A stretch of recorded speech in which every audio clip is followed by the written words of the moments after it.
ፍልፍሉ እንደታመመ ታውቃላችሁ? አዎ ፍልፍሉ ስትሮክ ይዞታል። አሁን እሱ ያረፈበት ሆስፒታል ነው የምገኘው። ወንድማችን ኪሩቤል ደግሞ ከፍልፍሉ ጋር ሆኖ ጠዋትም ቀንም ማታም ከጎኑ ሳይለይ እየተንከባከበው ነበርና አንዳንድ ጥያቄዎች እጠይቀዋለሁ። ብዙዎቻችሁ ስለ ፍልፍሉ መታመም ሰምታችሁ ነበረ።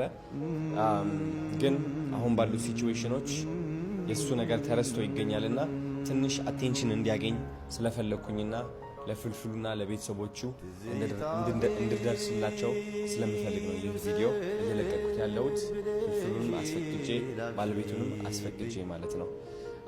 አንድ ጥያቄ ልጠይቅ ወንድም ማለት ሰው ፍልፍሉ ወደ ሆስፒታል መቼ ነው የገባው?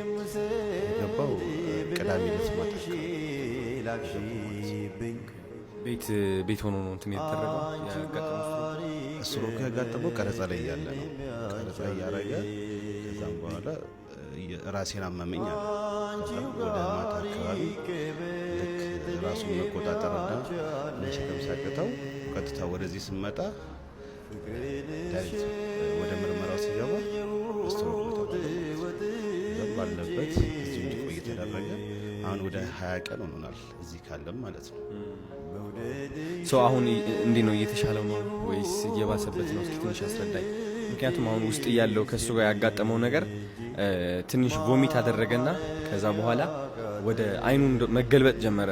ከዛ እንደዚህ በቃ ራሱን መቆጣጠር አቃተው። ዶክተሮች ተጠርተው ነርሶች ጠርተን ነው በቃ በፍጥነት ሮጠው መጥተው እሱን ማንቃት የጀመሩት እንዳተኛ ያሉትና እኔ በጣም ልቤ በጣም ነው የተጎዳው እውነት ለመናገር ፍልፍሉ እንደዛ ሆኖ ስላየሁት። አሁን ያየከው እውነት ለመናገር ያስደነግጣል። አሁን ፍልፍሉ ያለበት ሁኔታ በጣም ከፍተኛ ላይ ነው። ህመሙ ወጣ ገባ እያለ ነው ያለው ማለት ነው፣ ራሱን መቆጣጠር እስከሚያቅተው ማለት ነው። እና አሁንም ዶክተሮችን እንደምታያቸው ተረባርበው ያሉበት ምክንያት እሱን ለማዳን ነው። አሁን ያለበት ህመሙ አንዴ መጣ አንዴ ገባ ይላል።